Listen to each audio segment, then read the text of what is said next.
Inside a bus, students chatted excitedly about entering senior high school. To capture the moment, one of them began doing an interview, since it was a rare chance to share long-kept thoughts. A boy named Danny then stood up and declared he wanted to be skinny, while another student announced he would defeat everyone and stand at the top. More students began sharing their ambitions, while another student heard his phone ring. When the student named Ryan answered, he heard his mother say there was no need to act rashly. While he reassured his mother not to worry, the student named Tony proclaimed he would be king of idols. But some students inside mock him and tell him to stop dreaming. Meanwhile, the driver felt irritated but sensed something was wrong.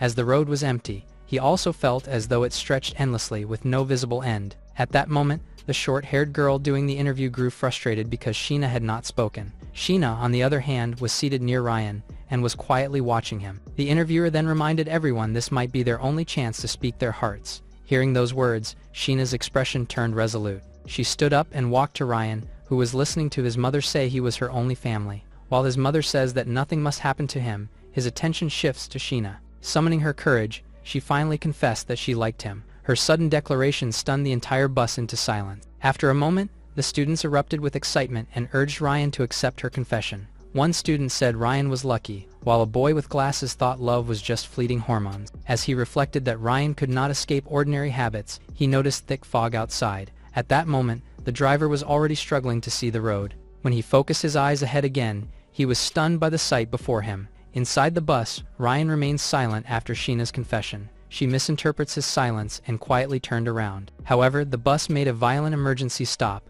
Ryan reacted instantly and grabbed Sheena's wrist. Startled by this, she called his name in confusion. Then she looked at him and asked what he was doing. But he didn't answer, and when the stop threw them off balance, he pulled her close to shield her. They fell together, leaving her flustered and reminding him their classmates were watching. But Ryan ignored it and urgently ordered everyone to duck. The students reacted just as the windows shattered all at once. A powerful force also began pulling at the back of the bus. The road and surrounding trees twisted inward, and the bus was dragged into a massive vortex. Later that day, the news reporters came reporting a serious traffic accident on Sucheng Expressway. An initial report said a student bus crashed through an overpass, with casualties still unconfirmed. The police sealed off the area, blocking paramedics, and no wounded were seen carried out. But the reporters' team discovered a hidden path that might reveal the truth. Determined to uncover the truth, the reporter urged viewers to follow their investigation. However, someone suddenly blocked their camera, and this made her furious. The camera ended up being knocked to the ground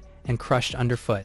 A white-haired man with a woman then warned that some places were not meant to be approached, and that trespassing would only lead to death. Yet the reporter insisted that they were interfering with her freedom of the press. She also boldly declared that she would expose all of them. Before the situation escalated, the ground beneath the man suddenly cracked. The sudden rupture startled him, and when he looked down, he saw a massive hole opening in the earth. He also caught a familiar scent in the air, and asked the woman beside him if she sensed it as well. Before she could respond, someone accused them of trespassing. The police officer stated no one could enter the accident scene at will, so he attempted to drive them away, where he even pushed the white-haired man while issuing a threat. In response, the woman swiftly grabbed his wrist and twisted it, which forced him to cry out in pain. Immediately afterward, the white-haired man presented his identification. He introduced himself as Liam from the Special Investigation Unit. As he handed over his ID, the officer recognized the unit known for never filing cases and for making decisions on site. While he was unsettled by Liam's arrival, Liam asked him to explain the circumstances on site. In response, he hurriedly complied. He led them to the bus and reported that over 10 students and a teacher vanished. Even more unsettling, there were no clues and no blood, as if they vanished. After hearing this, Liam asked about another report. So the officer revealed that a corpse had been discovered. Liam approached the body while the officer said the identity was unknown. The forensic department also said it was mummified in 6 hours, which they found absurd, but Liam's interest was clearly piqued upon hearing this. The officer was unsettled by his reaction and asked whether he had discovered any clues. Unexpectedly, a woman appeared shouting at the officers to let her through. She also accused them of lying and insisted that her son could not be dead. Desperation filled her voice as she begged to be allowed inside. The officer quickly felt sympathy, knowing the woman lived alone with her son. However, Liam narrowed his eyes as he observed her carefully. He then instructed his companion Tao to monitor every family of the missing students. He also emphasized surveillance must cover every hour with no blind spot.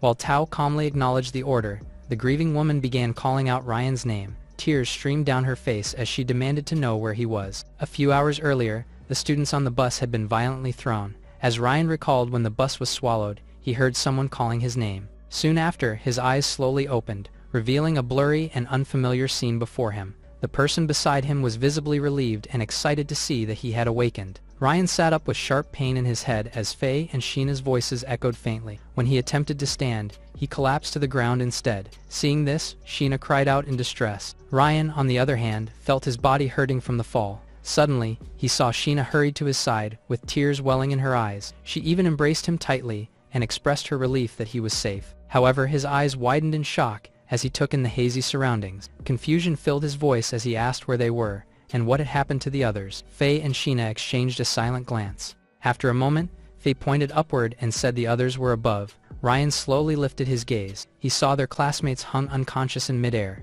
and Faye said they had been like that before waking. Upon seeing this, Ryan was speechless, but he was interrupted when Sheena began to panic and speculated about their condition. She cried out loudly that they might already be dead. Yet they were suddenly interrupted when all their classmates fell. As each of them regained consciousness, they questioned where they were. Seeing their growing panic, Ryan realized the situation could spiral out of control, but the class monitor stepped forward and urged everyone to stay calm. He insisted they contact the police and asked whose phone still worked. However, when they checked, there was no signal on any of their devices. The discovery sparked more panic, and one student turned to Peter, the class's top achiever. He pressed him for an explanation, and Peter fell into deep thought. He bit his thumb nervously as he considered the worst-case scenario. Suddenly, the monitor mentioned a police station on Shin Road and suggested going for help, but Peter found it naive. When a male student volunteered to go, Peter quickly stopped him. He then approached the monitor and suggested that he should carry out his idea, but the monitor said he couldn't leave because he had to look after everyone. Tension quickly rose as students refused to stay in the strange place any longer.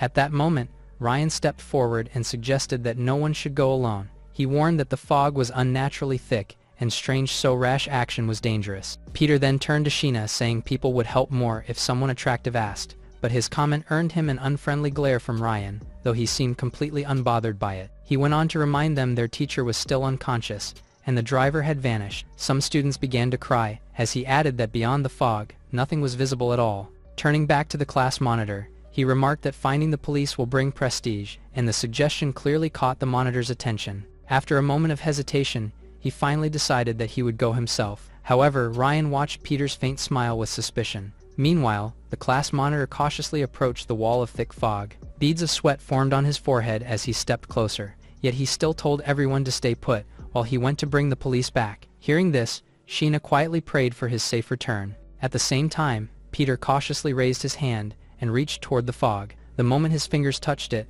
a sharp sting shot through his skin. He quickly withdrew his hand, silently suspecting the mist's true nature. Meanwhile, the class monitor continued walking into the fog. The haze was so thick, and he struggled to recall the police station's direction, but without a warning, he felt his body suddenly stiffen. He quickly looked down and saw that his legs had transformed into bare bones. Panic seized him as he lifted his trembling hand, only to find that it too was rapidly decaying. Following that, a piercing scream echoed through the fog. Ryan quickly heard it, and he turned in alarm. They then recognized the voice of the class monitor, calling for help. He attempted to move back toward, pleading desperately to be saved. However, his feet had already become skeletal. He collapsed and began crawling toward them. Several students cried out that they had to help him, but Ryan stopped them and urged them to wait. They then called him a coward, but he replied that rushing in without a plan was more dangerous. He then turned to Faye for her outerwear, and this left her surprised. So he repeated the request for more outerwears, and she complied, even she's doubtful.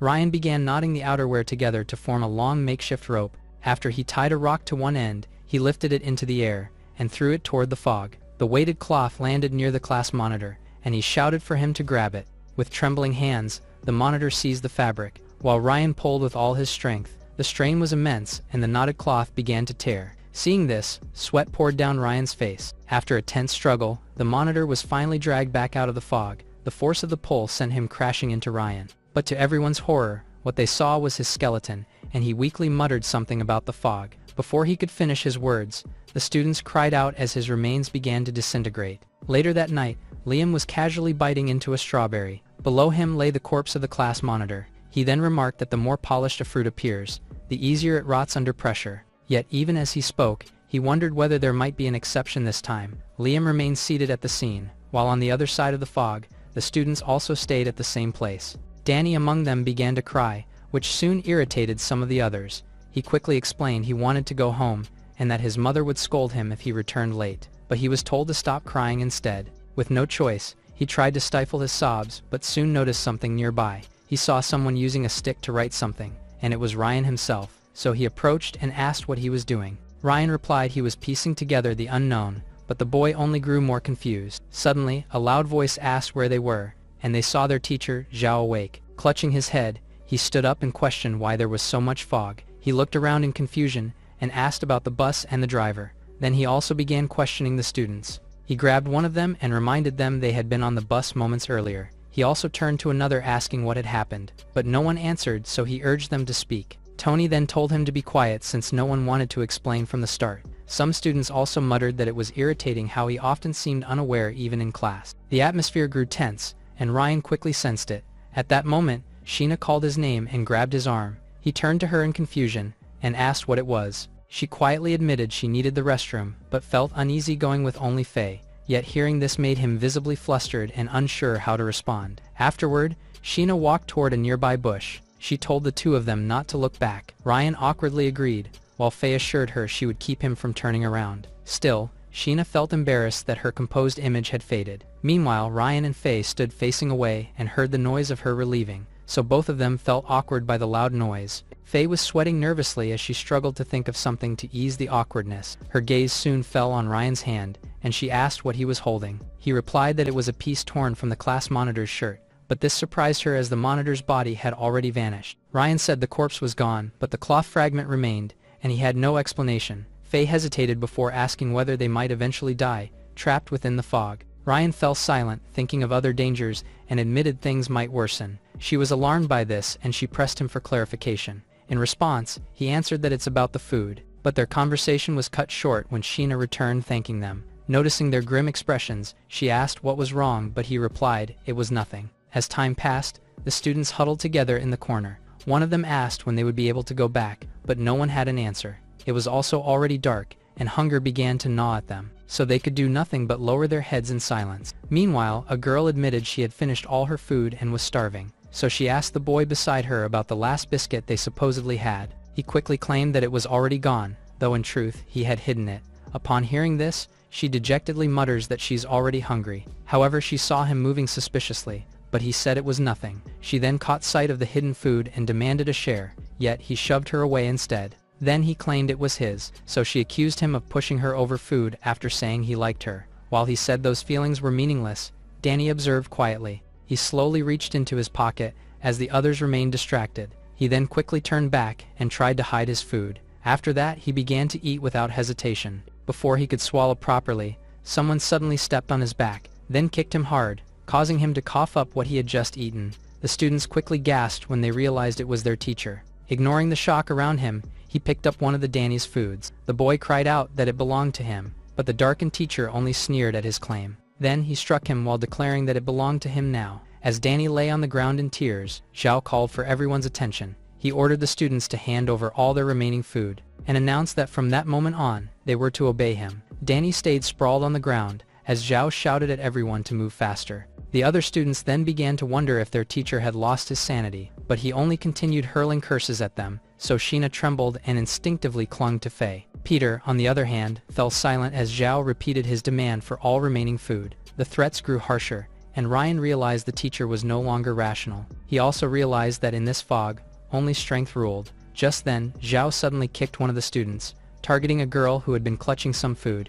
The force of the blow was so intense that she coughed up blood. As she lay on the ground, he scolded her for attempting to hide food. After that, he shouted for the next person to hand everything over. The student named Wang was nudged by a classmate, and reminded it was his turn. Wang's jaw tightened with anger hearing this, so he stood up demanding why they should surrender their food, and this stunned the others. They then listen as he accuses Zhao of abusing his authority. Zhao's expression darkened as Wang argued they would all starve if one person hoarded everything. He went further saying that if their parents found out, his life would be miserable. Unexpectedly, Zhao agreed and told him to step forward to take the food. Wang was clearly startled, but his classmates whispered for him not to approach. Despite their warnings, he declared that he was not afraid and that he would return with the food. He then began walking toward Zhao cautiously. As soon as Wang stepped close, Zhao revealed a pen hidden in his sleeve. Then he smiled wickedly. Ryan saw this and knew it's not good, so he immediately shouted for Wang to move, but Wang merely looked up in confusion. In that instant,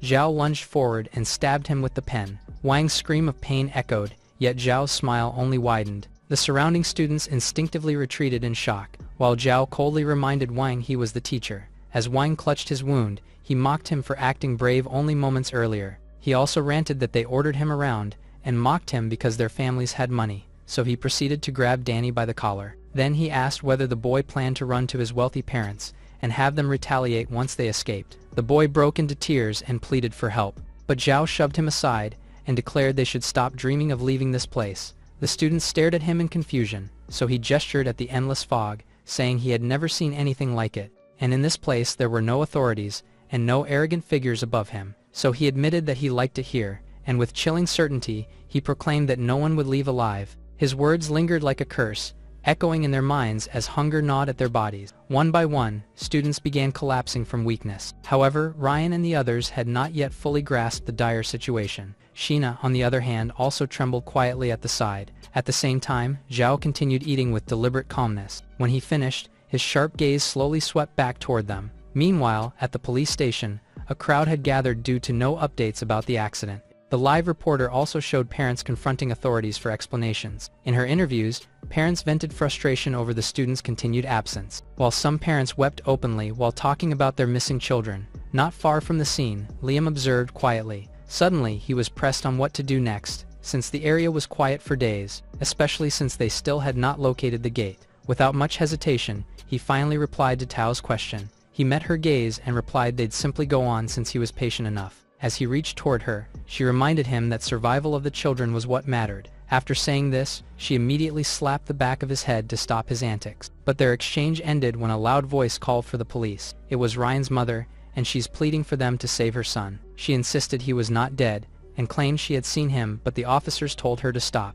Liam watched with mild pity, thinking that grief often drove parents to hallucinate. However, Ryan's mother suddenly cried out that she truly had seen her son. She also mentioned that he was surrounded by thick fog, which caused Liam to pause. He then turned to Dao, and asked whose child the woman was referring to. Dao handed him a tablet and informed him that her son was from Class 1. Liam lowered his gaze to the screen, and studied Ryan's information carefully. After a while, Ryan's mother continued begging the police for help, but someone suddenly offered her a bowl of fruit. Liam stepped forward from behind it and softly called out to her. Then he suggests that they speak somewhere quieter. Later, inside a building, Ryan's mother sat trembling with a cup as she recounted the night he went missing. She told them that she had a dream. Liam asked what kind of dream it was, and she said it was strange. In it, Ryan seemed trapped in a dense fog, unable to escape. She saw him running, and she chased him, but she could not catch up, so they kept missing each other. Then, without warning, he appeared right in front of her. She was overjoyed and reached out to hold him, but before her hand could touch his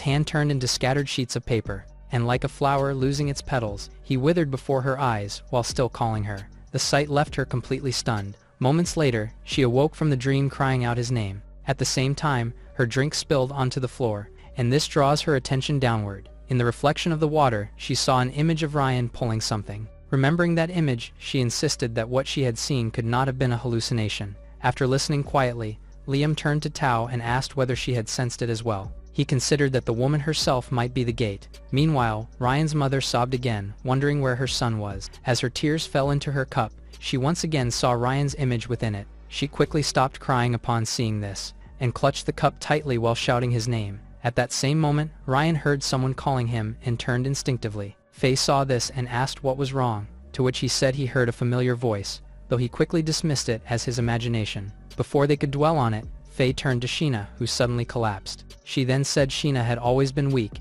and after so much fear and hunger she might not last. Upon hearing this, Ryan's gaze shifted to Zhao, who's still eating unconcerned. Then he looked back at Sheena, whose condition was visibly worsening. As whispers of hunger spread among the students, Zhao kept eating openly before them. Sheena lay weak beside Faye, her strength nearly gone from starvation, while Wang pressed his hand to his bleeding head. Watching all this, Ryan knew that in the fight for food they had lost defense and they were collapsing. Suddenly, Zhao lifted a bag of potato chips. He waved it in the air and asked who wanted this delicious treat. The students' attention quickly snapped toward him. Wang was tempted, but his eyes fell on the pen still clenched in Zhao's hand. One student muttered that he wanted it, but but fear of what happened to Wang kept him back. Zhao then remarked that none of them seemed truly hungry, so he would enjoy it himself. He tore open the bag and began eating. He also deliberately chewed loudly in front of them. The exaggerated crunch echoed, making several students swallow. After a moment, he raised his voice again and asked if no one truly wanted it. When no one responded, he shrugged and prepared to continue eating. Just before the chips reached his mouth, a voice suddenly shouted that he wanted it. All eyes turned to see Tony raising his hand. Zhao studied him for a moment and asked if he truly wanted the chips. Tony quickly nodded and confirmed that he did. Zhao then dropped the chip back and said he remembered Tony. He reminded Tony that he once ignored him and said his father had insulted him too. After saying this, he fixed his gaze on him and asked whether he was correct. Tony could not answer and only stood there sweating nervously. Suddenly, Zhao approached him and said it was not as though he would forbid him from eating. He extended a chip toward him, but ordered him to crawl in circles and bark like a dog for it. Stunned, Tony asked him to repeat what he had said. Zhao's expression darkened as he asked if Tony had failed to understand. In response, Tony declared that he did not want it anymore. Zhao sneered at his refusal and asked if he could keep his pride for one more day. He even extended it to 3 days, and fear spread quietly among them. He continued, suggesting 5 days, and Ryan felt sweat gather on his back. From the side, Peter bit his finger as he added that it could even be 10 days. He then turned back to Tony and asked again if he would still cling to his dignity. Under the weight of hunger, Tony finally sank to his knees. His face darkened and his expression hollow as he began to bark. But when his eyes locked onto the chips in Zhao's hand, he barked louder and cared for nothing. Zhao found the scene amusing, that he burst into laughter as Tony knelt before him. He then mocked that it was a pity Tony's father could not see this, but he would still reward him. Upon hearing this, Tony readily agreed. He reached for the chip Zhao extended, but at the last moment, Zhao deliberately let it fall. He stepped on it and crushed it into the dirt. Then he casually claimed that it had slipped from his hand. So he told Tony that this was all he would receive and asked whether he still wanted it. Tony tremblingly picked up the broken pieces and placed them into his mouth while insisting that he did. He even reached for the fragments again and swallowed them fast. As he gobbled it all down, he even claimed they were delicious. After this, Zhao declared that obedience meant food, and the students scrambled forward. In the chaos, one of the girls ended up all bruised, yet the struggle continued without restraint. Zhao watched with satisfaction and reminded them that compliance would be rewarded. Seeing others finally eating, Danny swallowed hard. He was unable to resist hunger and stood ready to follow Zhao's commands, but Ryan quickly grabbed him and told him not to go. The boy said he was starving and that pleasing Zhao for food did not seem a heavy price. However, Ryan said it was not simple because Zhao was building a throne. Confused by this, the boy asked what he meant. Ryan said that worsening hunger would drive them mad, and once used to begging they would lose resistance. Upon hearing this, the boy asked what would happen next. He then said everyone would kneel beneath the throne, and he could do whatever he pleased. After that, they would become nothing more than slaves trapped within this fog. Before Ryan could say more, Zhao's voice rang out again. When Ryan looked up, he saw him ordering Faye to remove her clothes. Upon hearing his command, Faye was left stunned and pale. But he ignored it and said her friend was starving, so she had to obey. At that moment, Sheena was weakly murmuring that she was hungry. Faye heard her and instinctively turned toward her. Zhao seized the opportunity and tried to grab her, but Faye reacted in time and shouted for him to stop. Zhao's face then twisted with anger at her resistance. He stepped toward her again and ordered her to behave and follow his command. Otherwise, he warned she would end up like the others. Faye's trembling gaze shifted to the chaotic scene around them. Students fought viciously over scraps and striking without restraint. Suddenly, Ryan stood up and called out Faye's name. However, Danny pulled him back and whispered he would get himself killed, so Ryan could only curse under his breath. Meanwhile, Faye's body shook as she cried out for help, but Zhao merely smiled and beckoned her closer. As he advanced, she trembled, but someone shouted that Zhao would not care for a little girl. Ryan also heard this and lifted his head in shock. While Zhao and Faye both turned toward the source of the voice, a woman went forward to keep Zhao company, and the students were relieved to see their teacher Sarah awake. Ryan stared in disbelief, so the boy explained she had fallen too. They had been unconscious in the chaos, and he woke beside her, but she had remained unconscious, likely due to a severe injury, so several girls had taken turns caring for her. Yet now that she was awake, he believed an adult could control the situation. However, Peter smiled because the world of adults was not that simple. Yun also agreed that things might not turn out as hopefully as they wished. Meanwhile, Zhao fell silent upon Sarah's arrival, but his eyes burned with fury, and he questioned her. Sarah warned that Faye was just a child, and if the police found them, he would struggle to explain. However, Zhao stared at Sarah in confusion as to what she meant. Then he burst into laughter, saying she still didn't understand their situation. So he then declared that they were all going to die anyway. He pointed to the ghostly mist around them, claiming it could turn people into dried corpses. The students also listened in fear as he said no one had searched for them. He also added that the dried corpses they had seen earlier would mysteriously vanish. His gaze also swept over the nearby bodies as he coldly asked who would come to save them, and added that even if someone could, they have no time left, so within 2 days, half of them would starve and they were doomed. Listening to this, Sarah found herself unable to refute his words. Suddenly, Zhao approached her, reminding her how eager she had been to protect Faye, so she could replace her, and they might as well indulge, since they were all doomed. With that, he coldly ordered Sarah to take off her clothes. The command stunned her, and fear finally surfaced in her eyes. When she did not respond immediately, he turned to Faye and ordered her to comply instead. Before he could move closer, Sarah shielded Faye, and this made Faye feel scared for her. But Sarah still forced herself to say that she would do it. Tears welled up in Faye's eyes as she tried to stop her. However, Sarah only asked everyone to turn around. Zhao also agreed and ordered the students to face away. Afterward, he licked his lips and told Sarah to come closer. Sarah then proceeded to reach for her shirt and slowly began to unbutton it, but someone suddenly rushed forward and shouted at them to stop. She then froze in shock when she realized it was Ryan. However, Zhao's face twisted with fury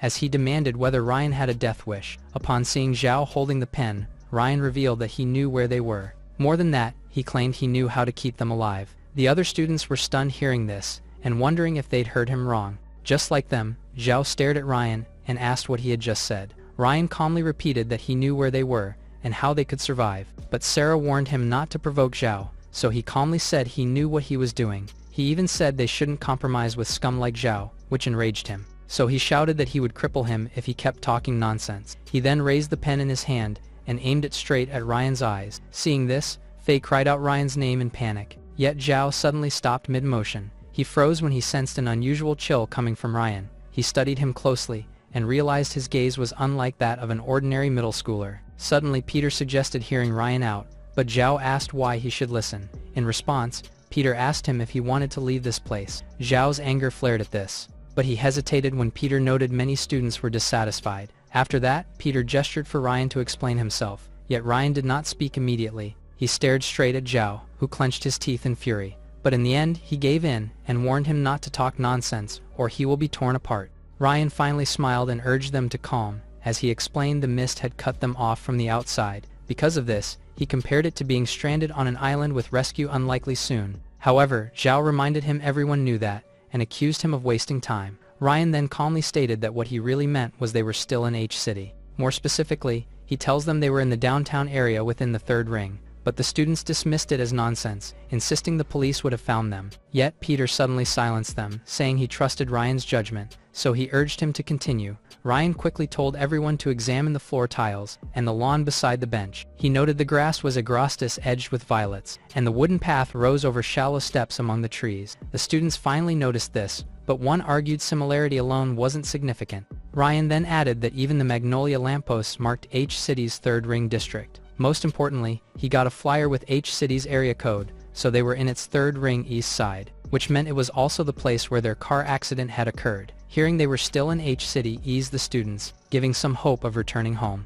Zhao, however, dismissed Ryan's reasoning as empty words meant only to gain approval. Soon doubts rose as they wondered if they were truly in H City, since no one searched for them. Some also wondered if the whole city was swallowed by the fog. Ryan admitted there's still mystery, but downtown should have nearby stores. So, if they found one store, they could secure food and supplies to survive until rescue. Despite this reasoning, some students asked if they could survive the man-killing fog. At that moment, Ryan suddenly recalled the strange voice he had heard earlier. But before he could reflect, Zhao warned they might all end as dried corpses. So he asked if Ryan was saving them or leading them to death. The group immediately fell silent upon hearing this. Peter, on the other hand, quietly pinched the bridge of his nose. As he stood up, he thought judging was easy, but fear was hard to overcome. So he looked at Ryan, wondering what choice he would ultimately make. However, Ryan remained silent for a moment. Zhao then reminded him they were trapped, and demanded he explain how to leave. Ryan raised his head at last, and firmly declared that he would go to find the way out.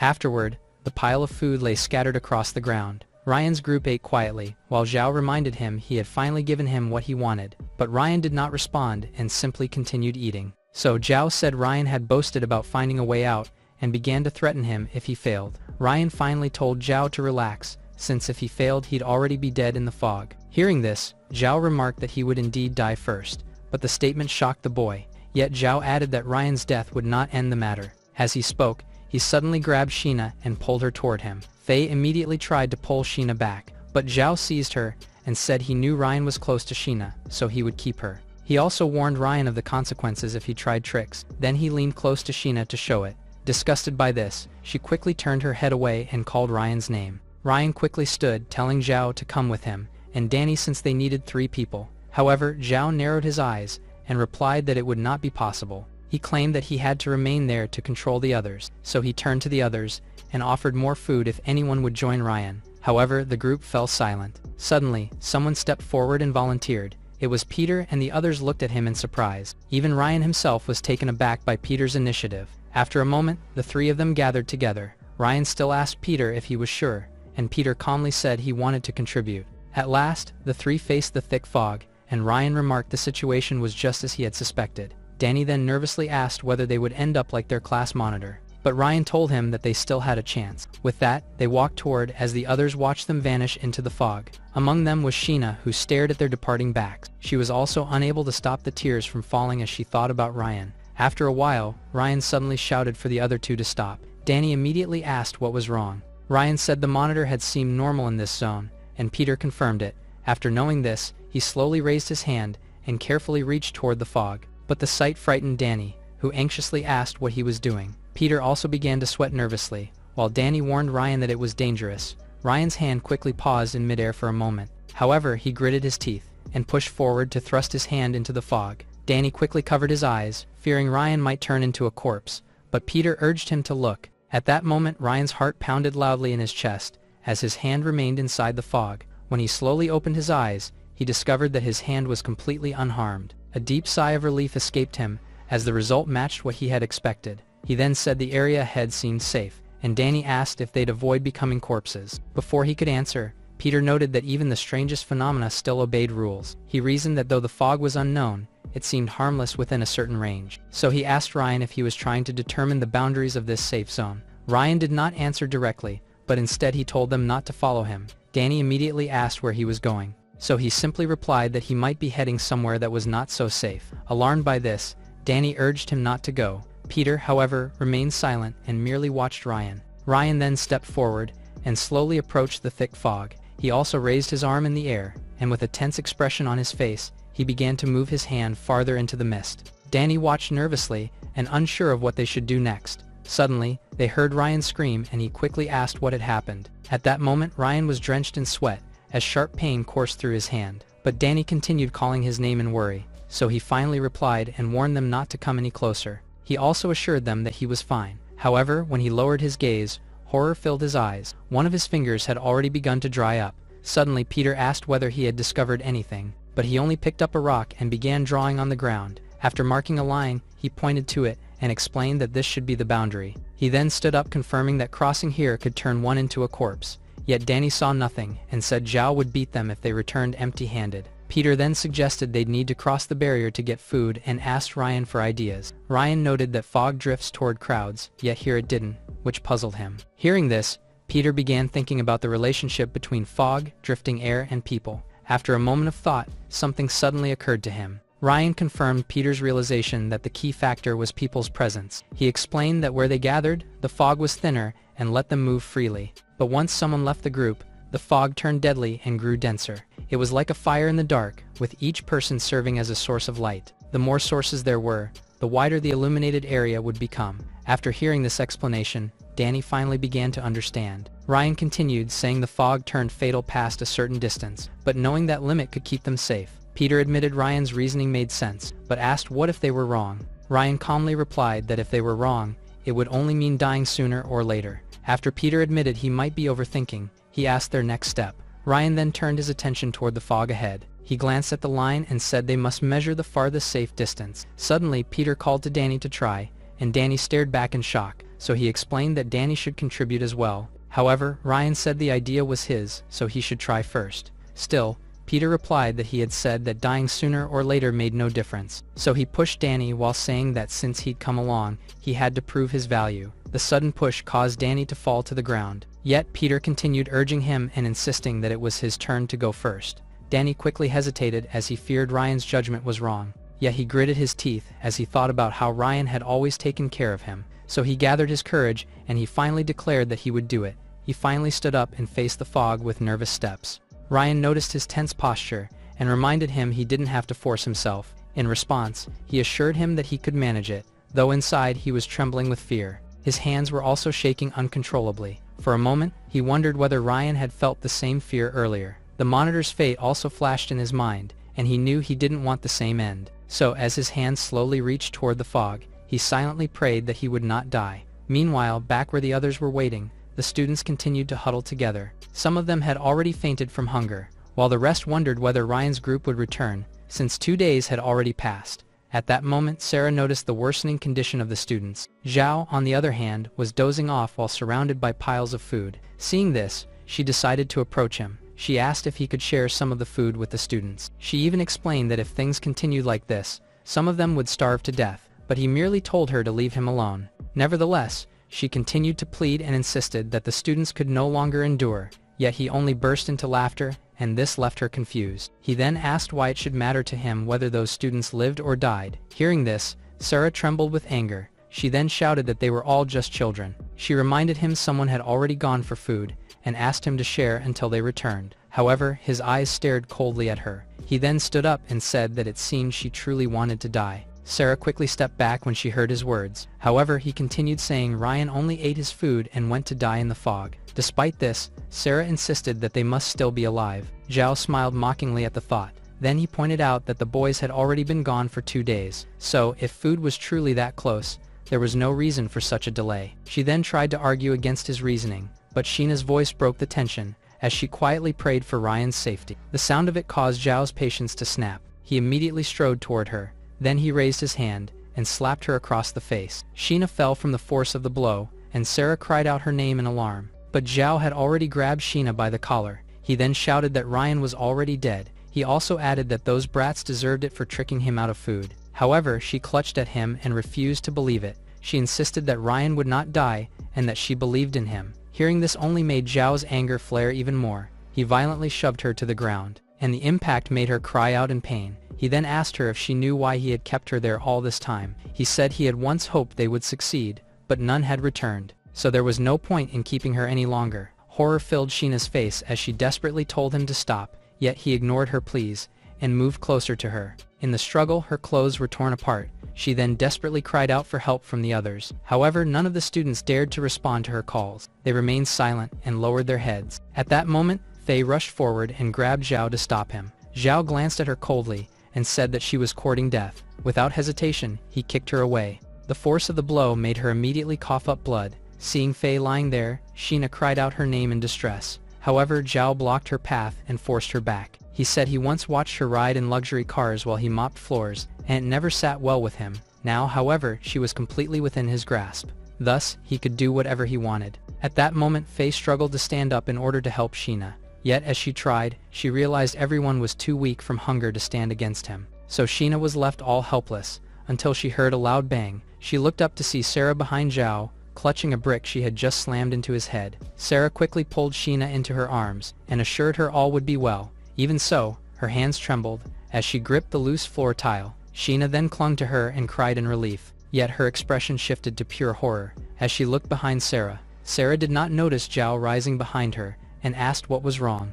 Before she could react, Zhao grabbed her by the hair. He then furiously said that it seemed she truly wanted to die, and since that was the case, he hit her with the pen. Then he dragged the sharp tip across her face, causing her to scream in agony. Sheena, on the other hand, trembled helplessly as she witnessed this. Later after that, Ryan's group finally returned. The moment the other students saw them, they were shocked. Suddenly, Peter stepped forward, announcing they had found food. The students were stunned when they saw the bag full of food. Yet, they rushed forward in excitement and praised Peter for his kindness. Danny saw this and thought Peter was stealing Ryan's spotlight, but Ryan didn't mind. He then walked toward Sheena and asked what had happened to Sarah. Sheena hurriedly began recounting everything that occurred. As Ryan listened, he fell silent when he noticed Sheena's torn clothes. His gaze then shifted to Sarah, who tried to stop the bleeding on her face. He also saw Faye lay on the ground with a painful expression. Seeing all of this, anger surged within him. He proceeded to grab a bat lying nearby, and this confused Sheena. Just as he swung the bat towards Zhao,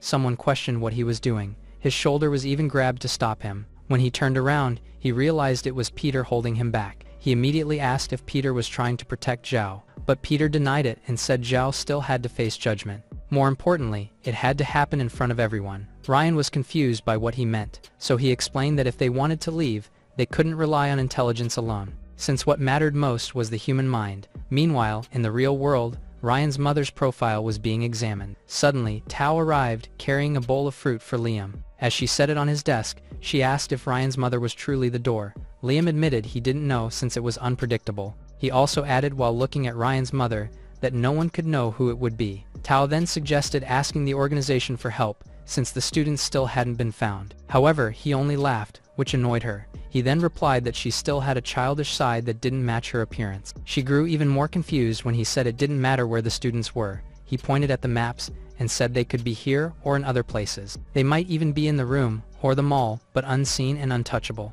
So as long as they located the door, he believed that all problems would naturally be solved. That was why Ryan's mother was under observation now. Still, Tao reminded him it had been 2 weeks, and he agreed someone should find something soon, especially since the real trick was time. Back on the other side, Zhao ordered everyone around him to stay quiet. However, they did not comply, so he angrily told someone to shut his mouth. Danny, who was munching on his food, was startled by this. He quickly reported to Ryan that Zhao was already awake. Zhao then saw he was tied up and demanded release, but Peter said it was only the beginning. Suddenly, Ryan said they would release him, but he had to promise not to harm the students. However, he sneered they'd vanished 2 days, and only returned after eating. Hearing this made Danny furious, and he argued that they had not been gone for that long. But one of the students confirmed that they had indeed been gone for 2 days. So they asked why they hadn't returned sooner, but Danny insisted that's not true. However, Ryan could not help but curse when he heard this, since he just realized that something unexpected had happened. One student then began asking what they had encountered during their absence. Upon hearing this,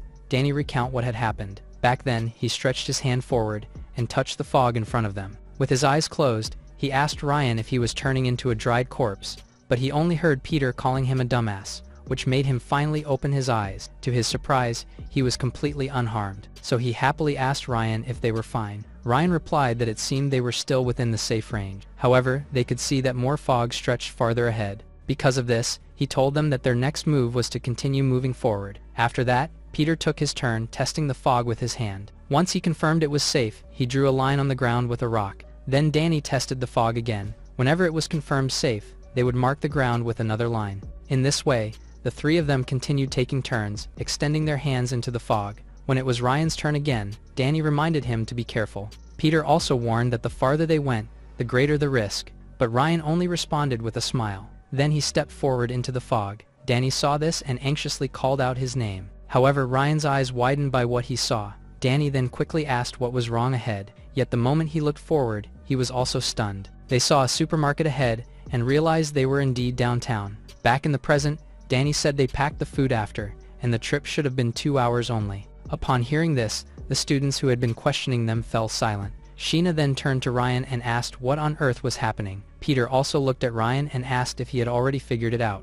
Ryan replied that he might have a rough guess now. Curious, Sheena asked what the answer was. Peter and Ryan then explained they were trapped not just by space but also by time. Meanwhile, in the real world, Ryan's mother's brain waves were being monitored. At that moment, Liam and Tao arrived. The doctor noticed them and greeted them. Liam immediately asked if the connection had already been established, but the doctor replied that it had not. He then noted 4 days had passed, and questioned Ryan's mother's fitness to be the door. The doctor nervously replied that time-based connections held many possibilities. However, this made Tao ask if they could measure the phenomenon but not control it. Liam said becoming the door required deep longing and stronger than normal brainwaves. Because of this, it was not something that technology alone could solve. So Ryan and his mother were the most likely pair capable of forming the door. Hearing this, Tao quickly asked if no one else could become the door besides them. Liam replied that there was actually another one. However, he pointed out that if that person became the door, the situation would be far more dangerous, since that person was Peter.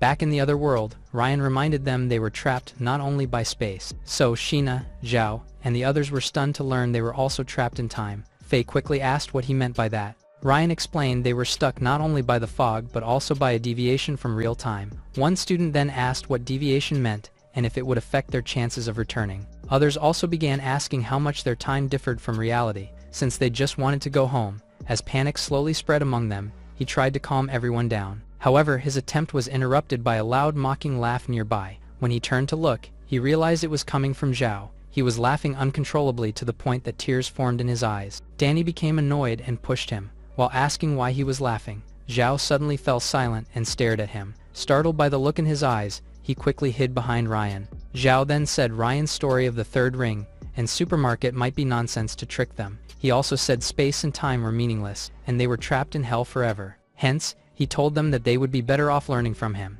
He also asked if they believed they could go home, and if finding food made them think all was fine. But he doesn't think so, and he shouted that they could simply wait together for death. His frightening laughter echoed through the area, leaving the students terrified. Yet the laughter stopped when a bat was pointed directly at his face. Zhao looked up as Peter remarked that there were still many problems they had to solve, but the first one was Zhao himself. Hearing this, he tried to struggle against his restraints. However, Peter only smiled at his helpless state. He then turned to the others saying they had suffered too much. He also admitted that he himself felt tortured by this, yet he believed they should trust and rely on the companions beside them. Several students quickly wept as Peter said no one knew how long they could survive there. So he pointed the bat at Zhao, accusing him of worsening their suffering through selfishness. He accused him of stealing food, beating the students, and bullying the girls. He even pointed out that Zhao had disfigured their respected teacher, Sarah. Because of this, he declared that he would not allow such a disgusting adult to stay, and that Zhao deserved to be punished. The students quickly voiced their agreement. Zhao heard their response and anxiously asked Peter what he intended to do. In return, Peter simply raised a finger to his lips in a silent gesture. In that instant, Zhao became horrified by what he saw. After all, Peter quietly muttered that he planned to kill him. The angry voices of the students soon followed, demanding that Zhao be punished. At that moment, Zhao was still in disbelief at Peter's words. However, Peter interrupted him and said he had to pay for the terrible things he'd done. He then slowly raised the bat in his hand and asked who wanted to be the first to carry out the punishment. Upon seeing the bat glistening before them, the students were confused. What followed was a heavy silence from the crowd. Nearby, they wondered what Peter truly intended, since he was no longer the same person. Ryan's brows also furrowed as he tried to understand Peter's reasoning. Meanwhile, Sheena wondered if they'd strike Zhao, while Danny worried what to do. Suddenly, Sarah quickly stepped forward to stop them from making a terrible mistake. However, she was halted when someone grabbed her wrist. She turned around and heard Ryan urging her not to go over there. She then reminded him she was their teacher, and it was her duty to stop the students. But Ryan replied that he was afraid she could no longer stop what was about to happen. At that moment, Tony was already holding the bat in front of Zhao. Yet Zhao was convinced he would never dare strike him, and even urged him to try. Just as he expected, Tony hesitated and eventually let go of the bat. He immediately burst into laughter, mocking Tony as a spoiled brat too cowardly to kill. Hearing this, Tony's body trembled in fear, yet Peter calmly picked up the bat. Then he handed it back to him, reminding him not to be afraid since Zhao was tied up. He even asked if Tony wanted revenge, and urged him to recall what happened earlier. After all, he had once been forced into a desperate corner in front of everyone's eyes. Peter continued whispering to Tony, telling him that everything that had happened was because of Zhao. Hearing this made Tony's expression gradually turn empty. He finally raised the bat and prepared to strike Zhao, but Sarah rushed forward, reminding him that he could not do such a thing. Peter heard this and immediately questioned her interference. She insisted they were still students and warned their futures would be ruined if they hurt someone. But Peter responded by asking whether she intended to let such scum go free. Sarah said they could just keep Zhao tied up, since they had enough food now. However, he asked if she knew what they had seen after leaving, and she asked what he meant. He explained that outside looked just like their normal world, with supermarkets full of goods. There's also bright and clean restaurants, and even tidy parks nearby. Yet there was one thing they had not seen during all that time. There were no animals, no people, and this revelation shocked everyone. The students listened nervously as Peter asked if they understood what that meant. He declared that in this world they could only rely on themselves for protection. So he asked Sarah if she wanted Zhao to stay among them since he could still threaten them. He even asked if she wanted them treated like dogs, and Tony trembled hearing this. Sarah, on the other hand, found herself unable to refute his reasoning. Before she could respond, a sudden scream erupted behind her. By the time she looked back, Tony had already struck Zhao. Even more unsettling was the sight of Tony smiling as he did it. The scene unfolding before them left everyone unable to move. Zhao lay on the ground, screaming in pain after being struck, yet Tony felt a strange sense of satisfaction as he looked at him. Peter then tapped Tony on the shoulder and praised him for what he had done. He also whispered that Zhao would no longer dare to insult him again. Soon after, the bat slipped from Tony's hand, and he collapsed to his knees. At that moment, someone in the crowd shouted it was his turn, and Tony looked up to see Wang. Wang calmly stated that he had been waiting for this moment for a long time. Hearing this made Zhao plead with him not to act impulsively. However, Wang immediately struck him with the bat, and told him that he could scream all he wanted. After all, there were still many people waiting behind him for their turn.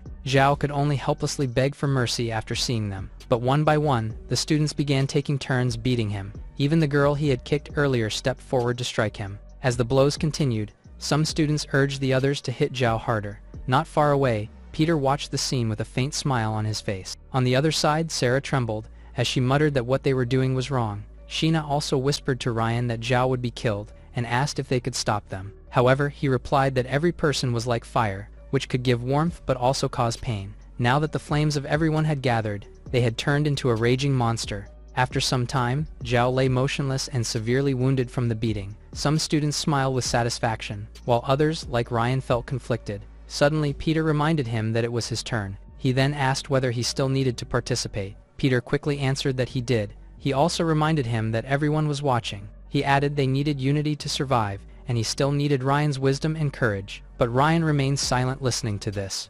Now the two sides faced each other, where Ryan's group was still clean, while Peter's was stained with blood. At that moment, Zhao weakly began saying it was already enough. He even begged Peter and the others to let him go, yet Peter simply smiled, as Zhao promised never to repeat his actions again. He proceeded to step forward and declared that evil must be eradicated. Then he raised the bat as he urged Zhao to go to another world. Sarah rushed forward in an attempt to stop him, but Tony and the others seemed eager to see what would happen next. Without hesitation, Peter strikes Zhao while saying he can now confess his sins. As blood splattered onto Peter's face, Zhao struggled to curse him. With his final breath, he muttered that Peter had deceived him. After that, the area fell silent as Peter dropped the bat. Then, as if nothing unusual had happened, he began wiping his stained eyeglasses. Later after that, the students finally stepped out of the fog. Wang was among them, and he was stunned by the sight before his eyes. The other students noticed his reaction, and hurried forward as well. Like him, Faye was shocked, as she confirmed that what Ryan had said was true. The city standing before them was indeed H-City. Some students began running around, celebrating that they would no longer have to starve. Peter also reminded them that as long as they stayed outside the fog's range, they were safe. With that reassurance, he declared that their celebration could finally begin. But Ryan asked if he wasn't worried trouble might arise again. He quickly replied that everyone had long been depressed and needed to release emotions. Just as he said, the students excitedly began exploring the supermarket. Tony opened a bag of chips and could not stop himself from crying at how delicious it tasted. Nearby, Wang saw the shelves full and thought they had enough food for a month. On the other side, a boy offered one of the girls her favorite food. However, she immediately slapped his hand away. Then she scolded him for only thinking of her now, yet still thanked him, since she realized that, compared to him, Peter was far more reliable. At that moment, several girls gathered around Peter admiring him. Ryan and Sheena also watched as the others declared Peter the most dependable. However, Sheena soon noticed that Ryan seemed absent-minded. Ryan's attention was fixed on the clock nearby. After a moment, something seemed to click in his mind. He quickly asked them to take out their phones, but Faye objected since there was no signal, yet he still urged her to take it out. So the two girls hurriedly pulled out their phones. Then the three compared the times, finding the clocks differed by several minutes. Seeing this, Ryan finally confirmed his suspicion. He explained that the deviation wasn't just perception, but a real difference in how time flowed. Sheena quickly asked what this meant for their situation. He replied that he had begun to suspect something, and in his view, they were simply in another H-City. Upon hearing this, she asked what he meant, but the sound of a bottle being opened interrupted them. The liquid was also poured into a wine glass, and sitting nearby was Peter, who was casually taking a sip. He even commented that it was a fine wine. However, his gaze remained fixed on Ryan. Ryan turned toward him just as he remarked that a new play was about to begin. He then slowly poured out the wine and asked Ryan what he would choose. Suddenly, they heard a loud scream, and they turned toward the source. There, they saw Danny lying on the ground, while another student stomped on him. The student was still not satisfied and continued hitting Danny. The others merely watched as he insulted him. He even mocks him for doing nothing but eating. Faced with the accusations, Danny could only apologize repeatedly. The student then decided to punch him in order to take back the food. However, his wrist was suddenly grabbed, so he quickly turned to the side. There he saw Ryan holding his arm tightly. Ryan also pulled him forward with force, causing him to stumble and crash into the nearby shelves. Furious by this, he demanded to know what Ryan wanted. Yet Ryan calmly replied that he should be the one asking that question. The student then accused Danny of stealing his canned food, and claimed he was just taking it back. But Faye asked what canned food he meant, since he didn't own the supermarket. The student dismissed her, and said picking the food first made it his. Faye became furious at his reasoning, but Ryan quickly stopped her. His gaze then shifted toward the other students. They were just casually eating and relaxing. So he asked them whether they truly believed they were safe. He warned them the city was still fog-bound, and danger could strike any time. Yet under such circumstances, they were already starting internal conflicts over trivial things. However, the boy dismissed Ryan's warning, saying there was no danger left. Suddenly, they heard another voice speak up in agreement with Ryan. It was Peter, and he reminded them they needed to stay united, especially now. He also warned that supplies would run out, so food must be shared carefully. Listening to this made Ryan turn to look at him and fell silent. Just then, a girl spoke up, agreeing with Peter as she picked up a fallen bottle. Everyone turned to see who it was, and realized that it was Shen. She slowly walked toward Sheena and Faye, whose expressions immediately hardened with anger. After all, she had remained silent throughout the earlier conflicts, and she had only appeared now. Regardless, Shen said every group needs a leader or it will fall apart like sand. She also added that after the last crisis, it was clear who could lead. So she pointed directly at Peter, and declared that he was the most suitable. Peter responded with a casual smile as he adjusted his glasses. Many students also agreed Peter was the most reliable to manage food, but the student who had been attacking Danny stood there in stunned silence. He pointed at Peter and angrily asked why he should listen to him when they were all classmates. But Ryan countered, asking why he could take food,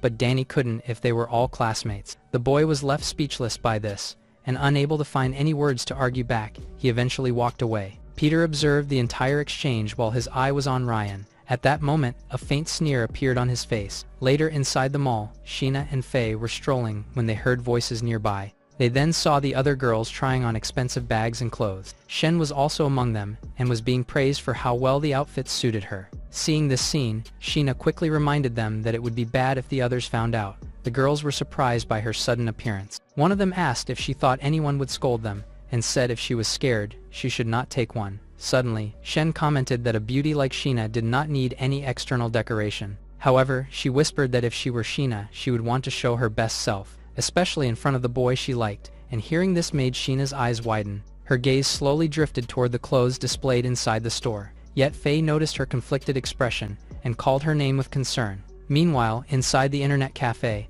Tony and several other boys had booked the entire place. Peter was also there listening as they confirmed the computers could still run games. Just as he was about to leave, someone called out to him. It was Wang, who asked if he wanted to join since they needed one more player. After a brief moment of silence, he declined and told them to enjoy themselves. Meanwhile, Ryan stood alone on a balcony outside looking at the empty city. But his attention was drawn to a nearby voice saying the others were naive. He turned his head and saw Peter with a glass of wine, which he casually offered. So he immediately replied that he did not drink. Peter merely smiled hearing this. He then set the glass down, and asked Ryan if he understood their situation. He figured most of the others had not realized what had truly happened, since they didn't really grasp the crisis, which was why they could still worry about cosmetics. Some were even playing games, focusing only on the superficial benefits. He then pointed out the empty city with only them left, and asked Ryan what that truly meant. He also admitted that while the others hadn't realized it, he believed Ryan already had. So he went on to say that the two of them were different from the rest.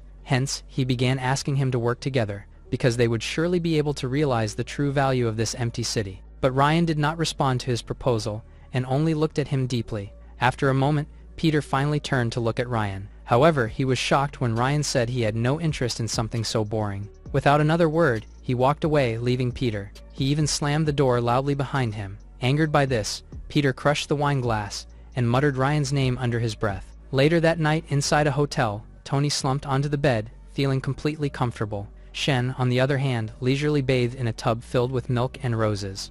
Like them, Danny also felt at ease as he slept soundly on his bed. However, Faye could not help but shed tears alone, since she realized that Sheena had suddenly disappeared from their room.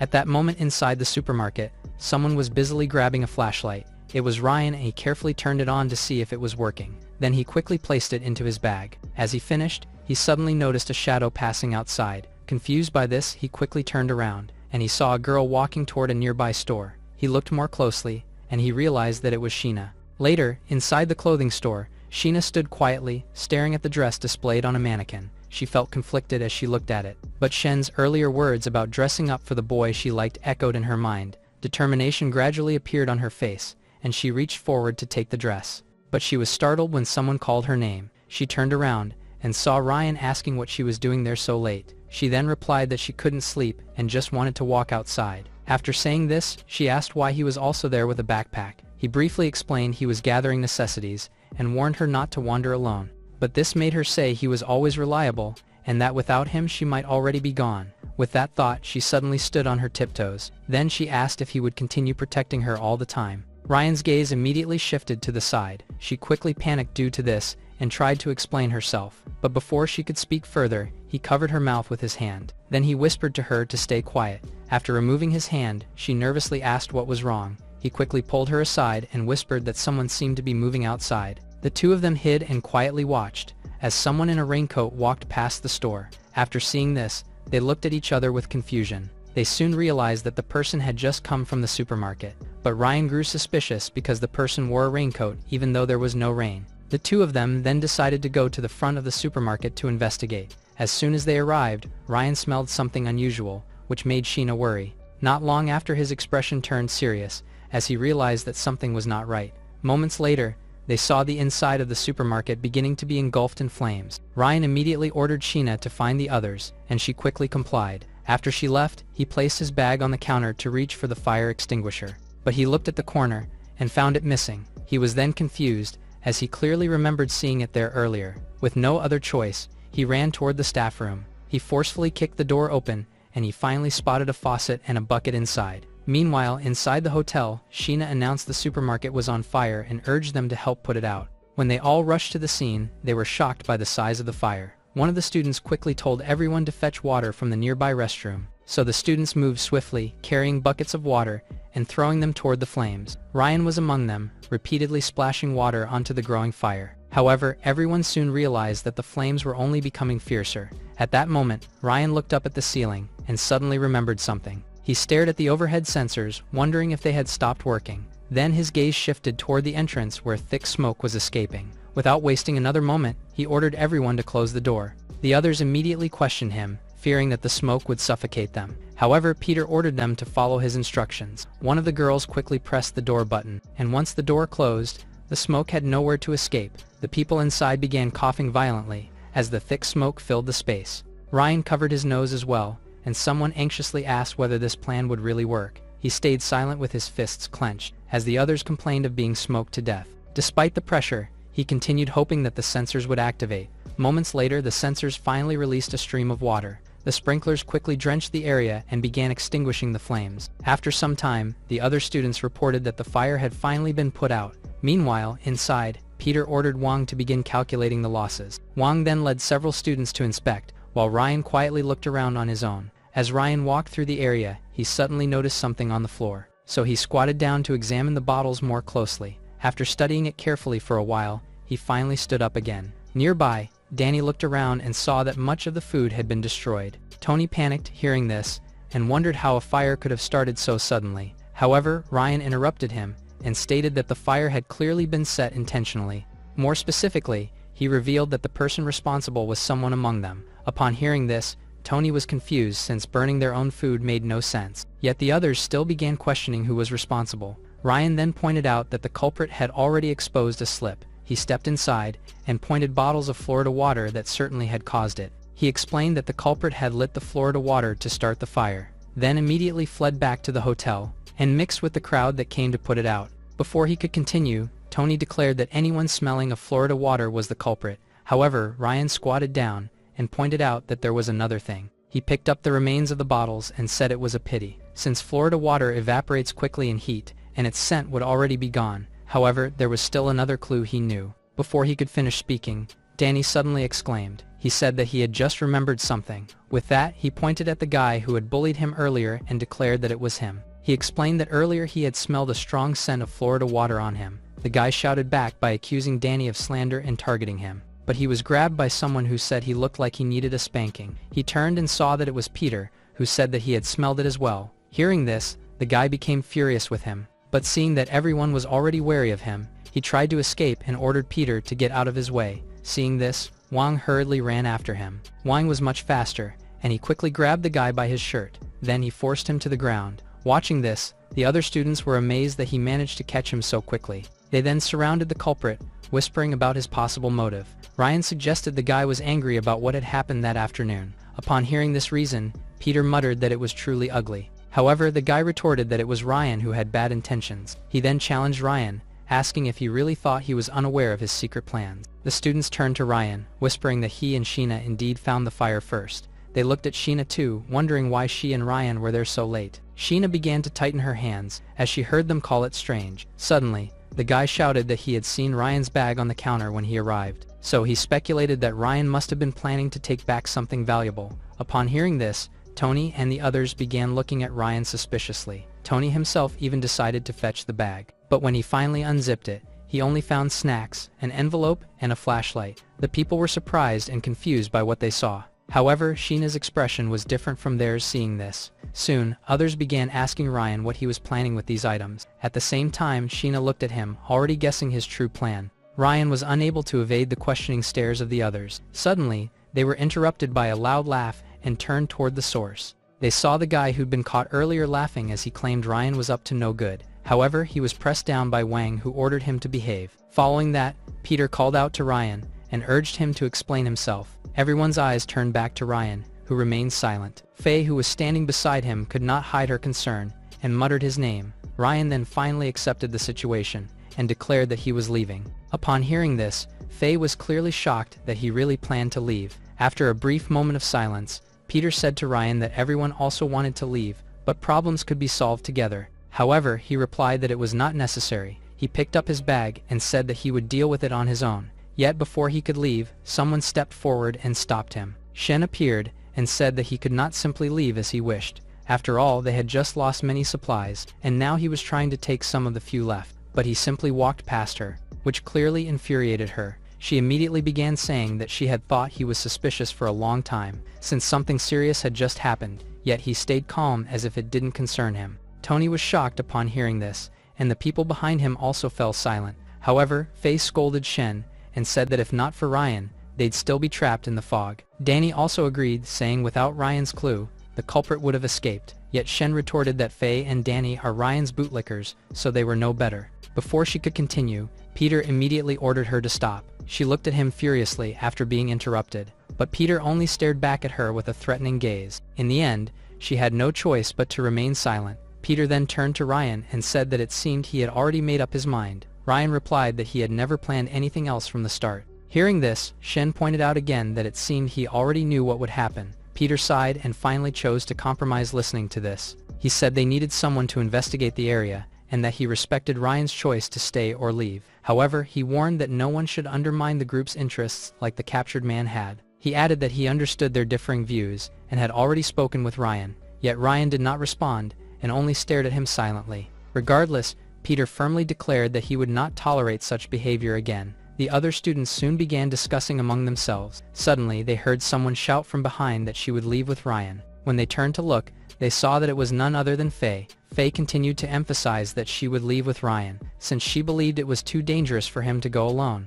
And if she went with him, at least they could take care of each other. Hearing this, Sheena was clearly surprised and looked at Faye anxiously. At the same time, she began thinking about her own feelings, so she gathered the courage to say that she also wanted to go. However, Ryan said he didn't know what awaited outside and couldn't promise their safety. Because of that, he suggested that they stay with the others instead. Sheena tried to argue after hearing this, but found herself unable to form the right words. Shen immediately seized the moment and commented that Sheena was simply a coward, but Faye responded that there was no reason for Ryan to persuade her. She then turned to Shen and firmly said that once she decided, she never changed her mind. Seeing that Faye was really preparing to leave, Danny began to feel nervous. He believed only Ryan could protect him and feared bullying if he stayed behind, but he had no intention of experiencing that once more, so he raised his hand and said that he also wanted to go with Ryan. The students quickly mocked him and said it was fine for him to leave since he ate too much. With that, Ryan's group now consisted of 4 people, while Peter just watched the scene silently. After a moment, he calmly asked if anyone else wanted to leave. Someone quickly raised his hand and said that he would go as well. Yet he added one condition where anyone leaving should take enough food and water for at least 2 days. The other students immediately became furious upon hearing this. But their protests were interrupted when he explained his reasoning. He said that, if they managed to find more resources outside, they would return and inform the group.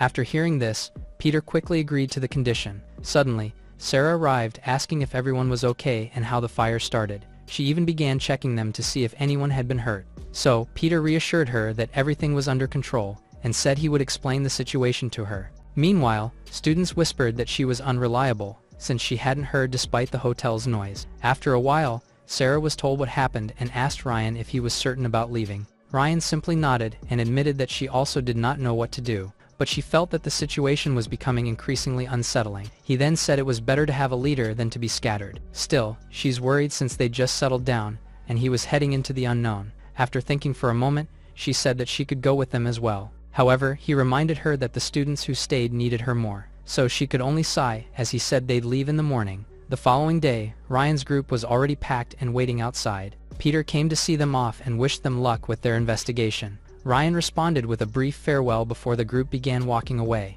Shen and Peter quietly watched them leave. Shen eventually asked Peter whether he believed this plan would really work. Before Peter could respond, Wang called out to him. He asked how they were going to deal with their troublesome classmate. Peter immediately turned around upon hearing this, causing the captured boy to flinch. However, Peter simply smiled and ordered them to give the boy fire since he liked it so much. Meanwhile, Ryan's companions began asking where they were going. Ryan replied that they were heading toward the eastern part of the city. However, Faye had already noticed that the others were sweating from exhaustion, so she suggested that they take a rest, since they had been walking for so long. Ryan then checked his phone, and was surprised they'd been walking for 3 hours. With that, he finally agreed that they should sit down and rest for a while. Once they were seated, Faye rummaged through her bag asking Sheena if she was hungry. Just as she urged her to eat something, someone approached them. The white-haired girl named Chi-Chi politely asked if she could sit with them. When Faye realized it was their captain, she immediately agreed. However, Chi-Chi urged her to just use her name since they weren't training, but Faye refused. Setting that aside, she urged that nervous Sheena to talk to Chi-Chi, which only embarrassed her more.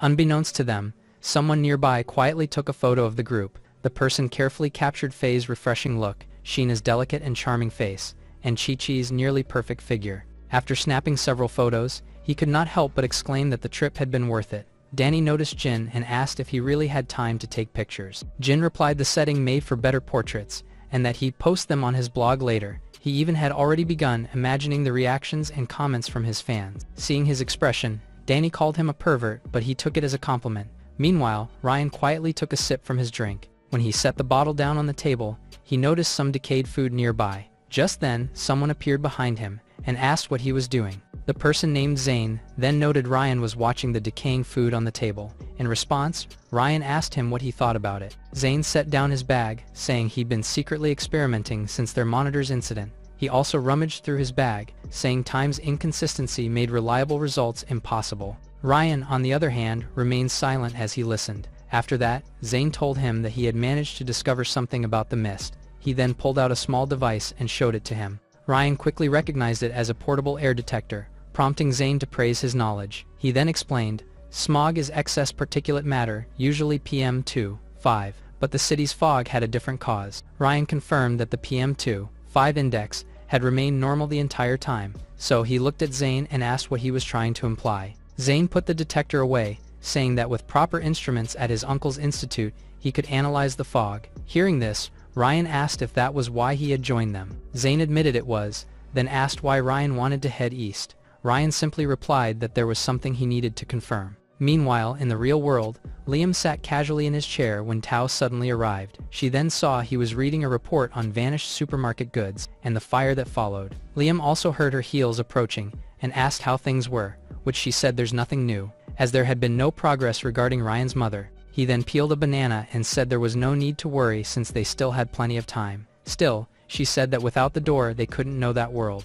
He quickly replied that once the fear faded, motivated subjects would start acting. He also believed it wasn't hard to guess their actions from the clues left behind. Even so, she asked if he wasn't worried they might move faster than expected. He replied that when time itself loses its standard, fast and slow lose meaning. Just as he finished speaking, he heard a loud buzzing sound. Confused by this, he quickly picked up his phone and asked the person on the other end what had happened. After he confirmed the situation, Tao asked if the call came from their organization and what had happened. However, he simply stood up and walked past her, which left her confused. As he moved toward the door, he casually remarked that something had finally appeared. Specifically, it was a new corpse. Meanwhile, in the other world, Danny and the others reached a slum that unsettled him. Ryan then explained they had no choice, since it was the closest route, and by their plan, they'd pass supermarkets or convenience stores along the way. So food wasn't a problem, but he was worried about something else. The group continued walking through the area, while Jin remained busy taking photos. At one point,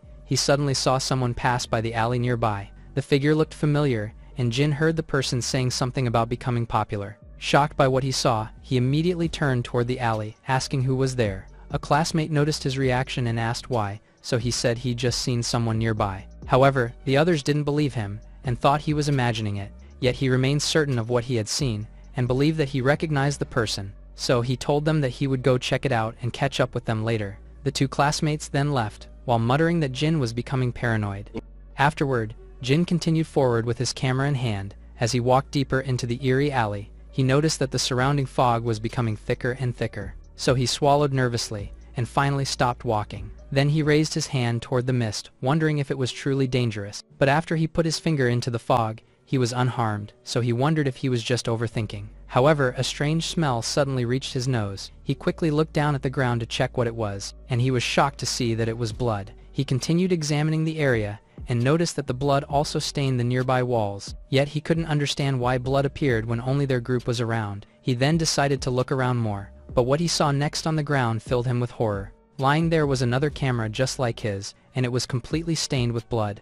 Despite his fear, he slowly approaches the camera lying on the ground, but a loud curse echoed nearby and startled him. He then immediately wondered if someone else was there. Yet remembering how strange this place felt, he quickly decided to find a hiding spot first. He turned around and searched for somewhere to conceal himself. The shouting of people continued somewhere close by, and the sound of something crashing echoed through the alley. Jin quietly crouched beside a stack of boxes, while listening to the distant screams. However, his body trembled uncontrollably with fear. Suddenly, he noticed someone walking nearby. Panic filled him as he worried that the person might head in his direction. But the footsteps were already approaching, leaving him with no chance to move, so he could only remain where he was, and grit his teeth in fear. Moments later, the footsteps passed by him, but he had kept his head lowered the entire time. When he finally dared to look up, it was already empty. Only then did he realize that whoever it was had already left. At that moment, his camera lit up, and he realized he'd accidentally pressed the shutter. He then looked at the photo that had just been taken,